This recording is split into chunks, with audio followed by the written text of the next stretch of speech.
So our first act is Tika Dalcott and Mark Bigham playing the duo for flute and oboe by Alberto Ginestro. Ginestero.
Composer and pianist playing the motive lead.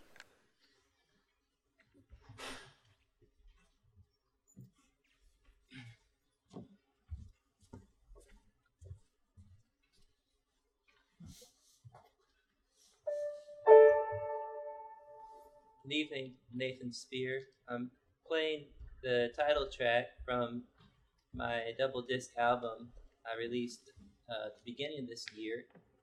I brought a couple copies with me too. I'll be here for a limited time afterwards if you want to see me. And if you want to learn more about my music, I do have a website, www.nathanspear.com, and you can check me out anytime on YouTube, Pandora Radio, most of your streaming services out there. You'll find me at iTunes and any of your favorite streaming and download sites.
Thank you. Thank you very much. Thanks for coming out tonight.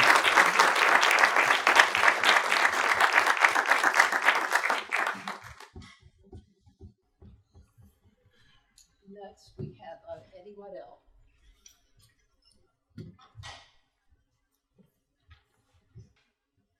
Okay, can you all hear me okay?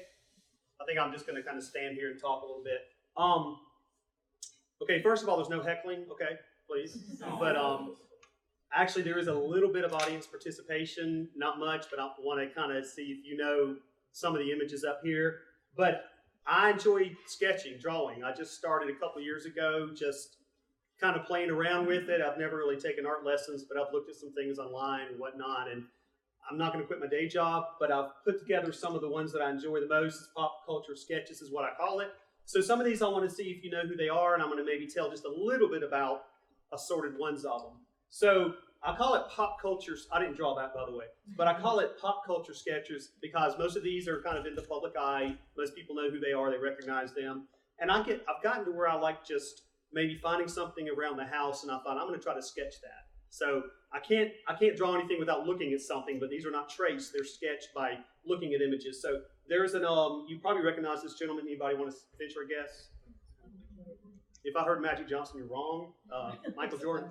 So I have this as an old Street and Smith basketball program. So I thought I'm going to sketch that, and I came up with that. It's supposed to be on top of it. But anyway, and then a couple of years ago, I thought I'm going to add color. I want them to be more colorful. So I discovered colored pencils, and there's Michael. Now, I gave him a little more hair than he had on the program, so I was trying to be nice to him. But there's Jordan. Now, this, of course, is Joel Osteen. Just kidding. Do you know who that is? He looks like him. This is Jerry who? Jerry Seinfeld. Yes, most everybody knows who that is. He's, I like his show. I like he's kind of funny to me. So this is a magnet that I have on my refrigerator. Now it's on in my office. And so what I kind of came up with is, and some of these kind of came out lighter. I had to take pictures of them. I don't really care if it looks exactly like the image. Like I didn't draw the microphone, the head tilt isn't right. I just want it to look like the person. So hopefully you can tell that might kind of look like Jerry Seinfeld there on the right as well as the left. Oh, and this is the paper when Obama became president. And I thought, I think I want to draw that. And this is not any kind of political statement, just someone I wanted to see if I could capture it all. And so I did pretty good, right? Actually, that's not my drawing. That's a close-up. I thought that's what I was trying to capture, not the hand extended. So I came up with this. Show my kids, and they said, "Why's he got that hump in his shoulder?" I said, "Well, you wear a coat, you reach up. It kind of does that." But a little cartoonish, but at the same time, the teeth are good. By the way, that's before he got all his gray hair. Okay, who's this? Anybody? Elizabeth Taylor, yes. And I liked it pretty good, but it was too light. I thought I wanted to add some color, make it darker, make it pop a little more at the background. I came up with that. The other thing is on the left, it kind of, what I was going for up here in her hair, I was going for just reflected light, but just showing the hair, light on the hair. Then it turned out looking gray to me, like she had gray hair. So I converted her into Liz's younger sister there on the right. Okay, who's this? Anyone? Alfred Hitchcock. Yes, the master of suspense. I just have that picture on a book somewhere and thought I'd try it. And then I came up with this as far as the color of it. But then I thought, Hitchcock, he needs, he added all this horror and humor together, right? So he needed a background of some kind. So I kind of drew that from some of the Hitchcock paperback books I have at home. So as you see, I was going for some gallows humor a little bit. And probably don't see a skull smoking a cigar very often. This is also because it's near Halloween. I had to put that in there. Okay, this, of course, is the great Ray Charles. Thought I really wanted to try to get the mouth, the teeth, the lighting on the face is important. Eyes are hard to get. This one I didn't have to worry about with the glasses, but I came up with that. Again, it's more lighted up than it should be, but that's one of the two I have out in the lobby if you want to see a little bit better print of it. But he still looks like Ray a little bit. Okay, this is from a show. Does anybody know what show it is? Breaking Bad. Breaking Bad. I don't know how many have watched it. I kind of got into it for a while. This, of course, is Bryan Cranston, is the actor who played. Anybody know the name of the character he played? Heisenberg, right? That is not really Bryan Cranston. That's Heisenberg, right? And watching the show, and I thought, I wanted to do something to make it a little bit more menacing or more artistic, and I found a feature, I think it's on PowerPoint, that says artistic effects. You've heard of that? So the next picture is not something I drew, but it's an effect added to this that I drew. And it looked like that, which I thought was also kind of neat because he looks to me like he's exploding here. And if you watch the show, he's very self-destructive. So that was kind of appropriate. So moving along. Okay, I'm a huge baseball fan. If anybody knows me, I've collected cards pretty much all my life. This is one of my favorite all-time players, Willie Mays. That's actually a 1966 Topps baseball card. So again, I wanted to not capture the whole image here, just I wanted to make it look like Willie Mays. So I think it kind of looks like him. Again, it's not the exact picture. He's looking a different direction, but I thought it captured Willie pretty good. So I was happy with that one. This one, I think his head's a little too big. It looks like a blimp maybe, but anybody guess who it is? Woody Allen. Pretty good. I thought it looked almost a little more like caricature, but at the same time, I think it captured Woody. He's a comedian, so maybe it's okay, but it's a little comical. The eyebrows are really good. Whoops, what'd I do? Okay, sorry, I'm jumping ahead. I pushed the wrong button. Okay, I think that was next. Right, okay, who is this? Jimi Hendrix. Again, I just drew that from a picture of Jimi Hendrix, and he's always kind of that psychedelic era, and just kind of the funky mystique about him. So I found this coming up in the artistic effects as well, and I thought, that's kind of reminds me of the '60s a little bit. I don't remember a lot of the '60s, but sometime in the '60s.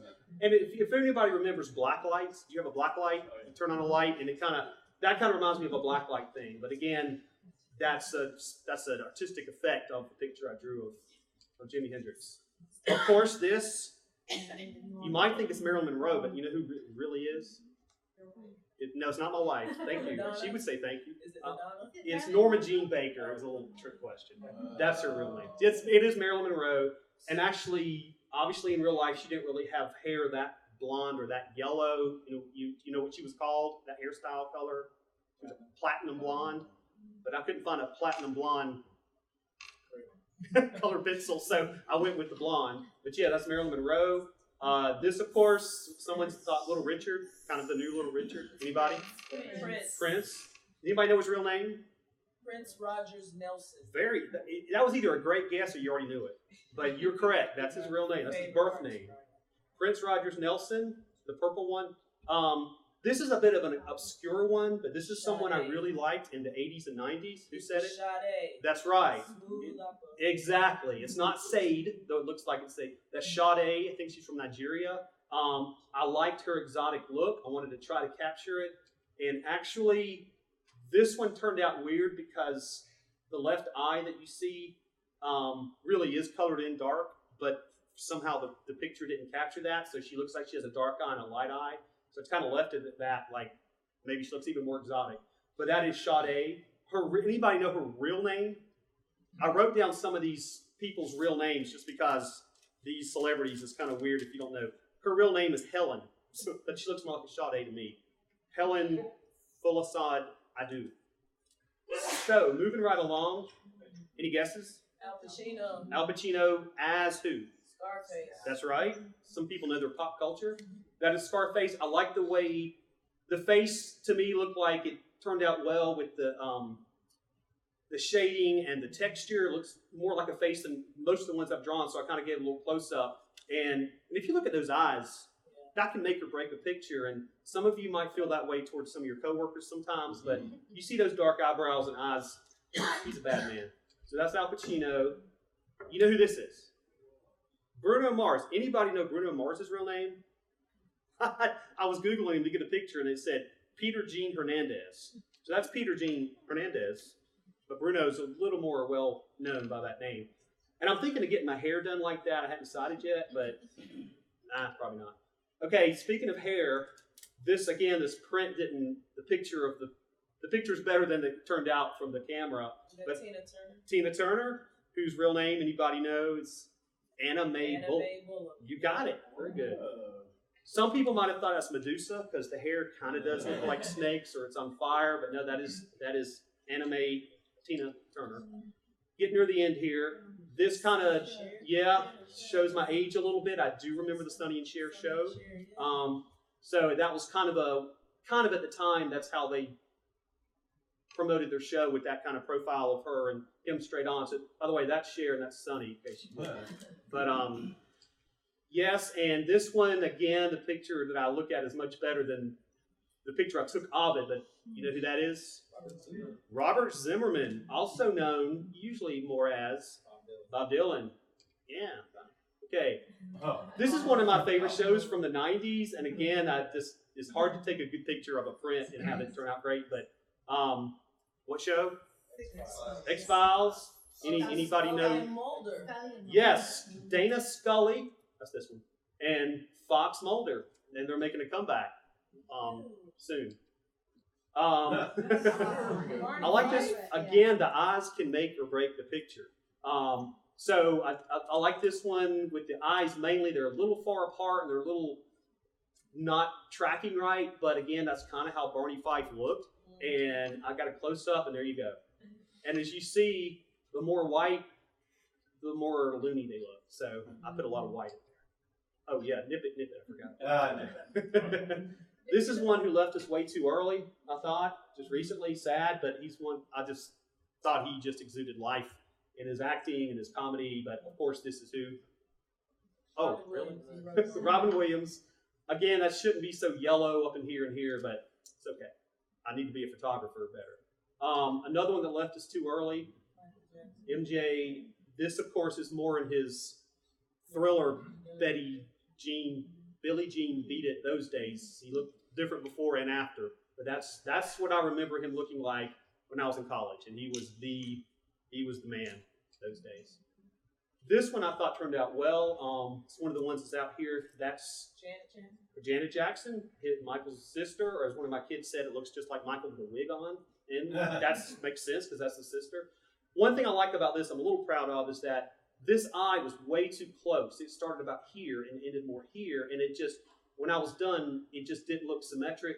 And I thought about scrapping the whole thing, but I painstakingly erased that whole eye and drew it over, and it turned out pretty well to be something that was erased and redrawn. And sometimes that's what you got to do to get something to look right. It looked really weird before doing that.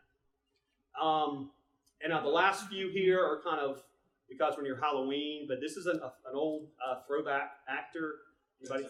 Vincent Price. That's just a sketch of him, and I thought like Alfred, he needs a background too. So there you go with the little haunted house. I really don't know what I was going for with that. It looks like a deformed cat, but anyway, there's a spooky tree that comes again from a picture from somewhere else. And then I think it's the last one. Of course, this is Count Chocula. No. Yeah, Count Dracula, Boris Karloff, just a vampire. Again, here we are, Halloween. And you see the eye, sometimes it's the eyebrows as much as the eyes. It's got a little Barney Fife thing going on there. But this is just something I enjoy doing. Again, not going to quit my day job. But if you find something you enjoy that's therapeutic and it just makes you happy, whether you ever sell anything or not, go for it. Life's too short not to. So I think, yeah, there's a great piece of work right there. There it is. But thank you for letting me share with you today.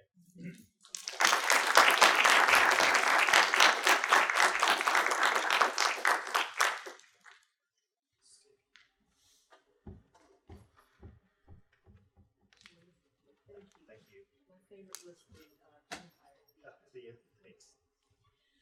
So next we have David Glover, one of our acting professors. He's going to do a stand-up routine.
found a screw in the corridor. Perks of the job. My name's David Glover, Scottish Dave. I really am from Scotland, so I'd like to ask all the ladies in the audience to stay seated and calm down. There's plenty of me to go around after the show. You're a small audience, but not the smallest I've ever performed to. I came on stage one night, there was one man sitting in the front row. I said, I'm a professional comedian, I'm going to perform a whole show for you. He said, make it quick, I'm here to lock up. I have a master's degree in theatre, so of course it's nice to be indoors.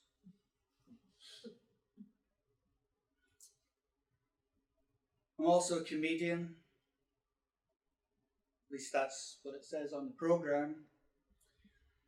Told a woman in a bar one night I was a comedian. She said, go on then, do it. I said, do what? She said, change colour.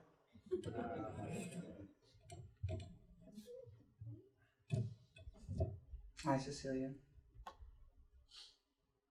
Hi there. Hi. You all enjoying the show so far? I like the way we've all brought it together as a nice, upbeat piece of performance for you this evening. Hey, did you enjoy the music? Good, excellent. What's your favourite instrument? That I saw today. Sure. Excellent. Is this your husband? No. MD here with their spouse? Any adjuncts here? Any adjunct?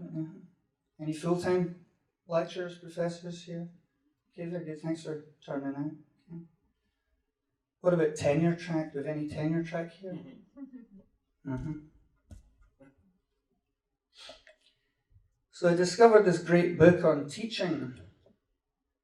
It's very informative. I'd like to read for you now.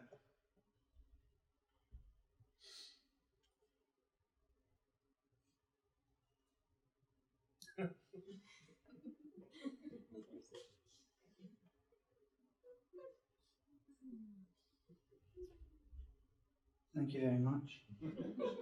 You're welcome. The last time I performed that joke, somebody in the audience shouted, "Bloody grad students!" But I got my own back. I shouted, "That's highly unsupportive, Dad." So we've got some adjuncts, some tenure track, maybe some tenure track and some full-time faculty here. Have you noticed that you can tell who's who, what level a faculty member is by the way they park? See, the adjuncts, they're, especially the ones that have master's degrees in an art subject, they're just happy to be here. They're just happy to have somewhere to go. So they'll park anywhere. They'll park over in the desert behind the Carolina building. They'll walk all the way over to Almond. They don't care. They just like being indoors. Your full-time faculty, they're the sneaky ones. They're the ones you see idling at the side of the car park, waiting for unsuspecting students to return to their vehicles, and they'll stop them at 2 miles an hour, and then they'll just zip into the student's car parking space. Sneaky. But your tenure track now, they're the really clever ones.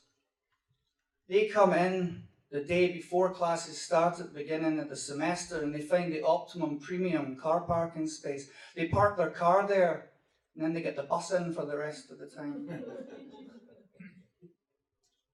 As I said, I teach theatre. I was originally employed here to teach juggling. I dropped all my students. I'd like to thank Timmy Holtzman, aged 7 3/8, for that joke. In my theatre class, we study all the performing arts. For example, we study mimes. I personally don't trust mimes because they perform unspeakable acts. I'd like to thank President Dr. Gary Green, aged 58 3/4, for that joke. I committed the perfect crime once. I locked a mime in an airtight glass box. No one suspects a thing. course, we also look at great acting and performance. For example, the performance by the great Shakespearean actor Kenneth Branagh's portrayal of loneliness and identity.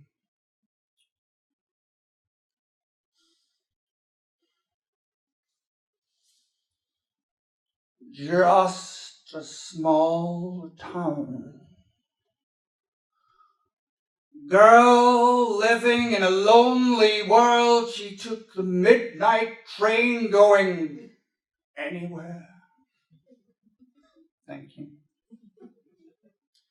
In my class, we also study performance poetry. I'd like to perform for you the famous British educator, Professor Snape's take on one of the most influential pieces of contemporary feminist poetry. I want your horror, Harry Potter. I want your design, 'cause you're a criminal as long as you're mine, Potter. Ra, ra, ah, ha, ha, ooh, la, ro, ma, ma. I want your love, Potter. Love, love, love. I want your love, Potter. Thank you very much. As you can probably tell, I'm absolutely overjoyed with exuberance to be here tonight. And I like to use a lot of comedy to teach high-level thinking in my class. For example, I use comedy to teach existentialist thought. Two penguins walking down the street, one turns to the other and says, "You know, some people think you're wearing a tuxedo." The other penguin replies, "How do you know I'm not?" Think about it. We also study other cultures and accents. For example, an English, an Irish and a Scotsman walk into a bar. They each order a pint of beer. 3 little flies, plop, plop, plop, one in each of the beers. The Englishman looks at his beer with the fly in it and he says, "Oh my goodness, that's absolutely disgusting. I couldn't possibly drink that." He pushes his beer aside. The Irishman takes the fly out of the beer and drinks his beer very slowly. The Scottishman bends over his beer, picks up the fly delicately by the wings and says, "Spit it, you wee bugger. Spit it." That's a true story. Of course, performance is also a great way to have students understand international politics. For example, I personally used to be a comedian on international cruise ships. I was lucky enough to go to Egypt quite a few times. First time I was in Egypt, I saw a man riding a donkey. He was an Arab man, and his wife was walking 15 yards behind him. I said, "Excuse me, sir, why are you riding a donkey but your wife is walking 15 yards behind you?" He said, "She doesn't own a donkey." So the next time I was in Egypt, I thought I would show how cultured I was when I saw a man riding a donkey and his wife was walking 15 yards in front of him. I said, "Excuse me, sir, is the reason why you're riding a donkey and your wife's walking 15 yards in front of you because she doesn't own a donkey?" He said, "No, landmines."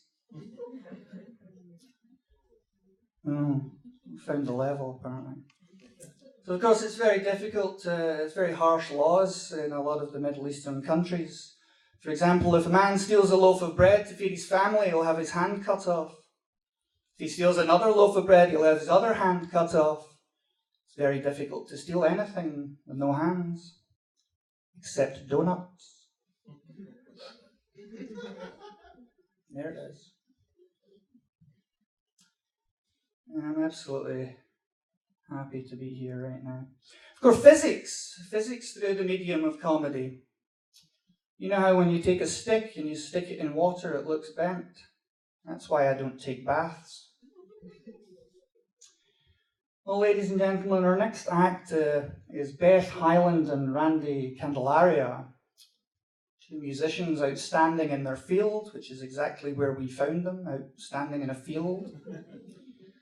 But I'd like to leave you with a poem by the esteemed Welsh comedian, Mr. John Hegley. It's a poem that talks to our relationships with our dogs, and about identity, and about social stigma. It's called My Doggy Don't Wear Glasses. My doggy don't wear glasses, so they're lying when they say that a dog looks like its owner, aren't they? Thank you very much.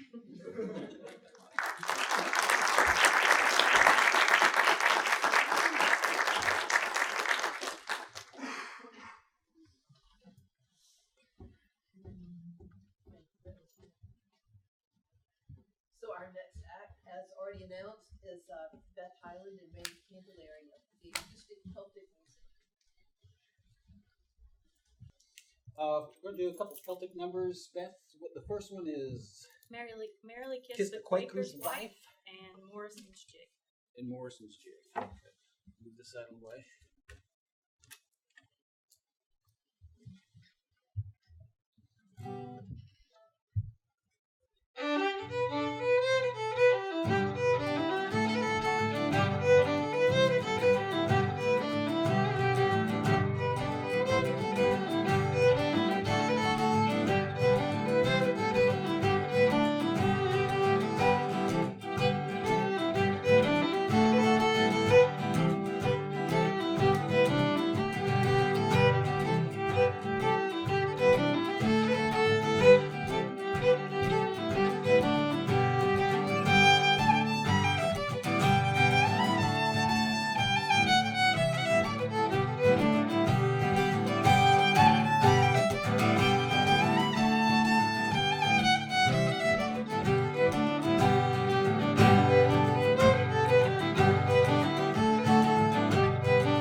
What Beth is playing on is called a boron, and traditionally they are made out of goat skin.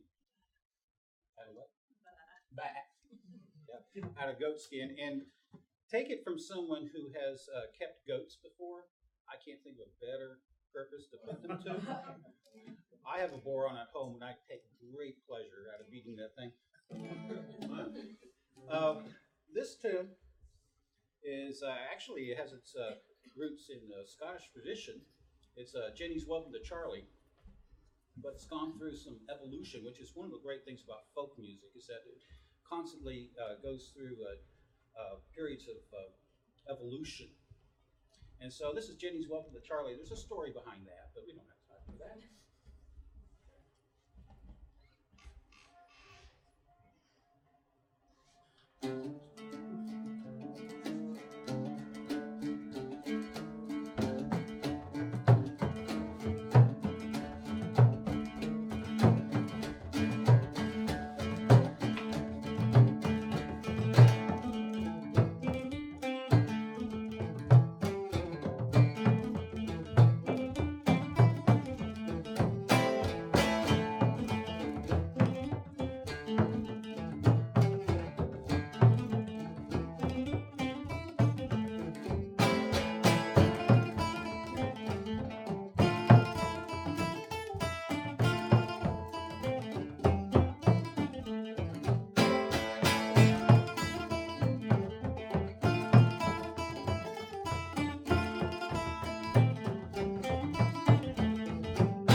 otherwise called an Irish bouzouki, but around here we just call it a big mandolin. Actually, an octave mandolin, some refer to it as. One more number. Beth is going to do a wonderful reel. This is called Farewell to Erin.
Thank you all for coming. We appreciate so much everything that the performance did to get the show together. It's really wonderful, wonderful performance. Once again, thank you so much for signing up for this event. I just want to say a few words about the Arts Council of Winston-Salem and Forsyth County. As you all know, as artists, they are very important. A partner in art in our city. They support artists, local artists, community theaters, galleries, and studios, and they also need our help. We still have a few more days of the workplace campaign. There is a link on TechLink. If you go in and sign up, you can sign up as for every $25, you'll be entered for a draw. And the Arts Council are giving away free tickets to the Winston-Salem Symphony, 2 free tickets, Winston-Salem Symphony to the Triad Stage Theatre Arts, and to the Sawtooth Center as well, some classes there. So take a moment, click on the link. So all it takes is $25 to get your name entered into the draw. However, no amount is small enough, even $1. We just want to increase participation in the college. So thank you once again. Last but not least, I want to thank Dr. Green for taking time off his very busy schedule to be here. Thank you so much. We appreciate the support.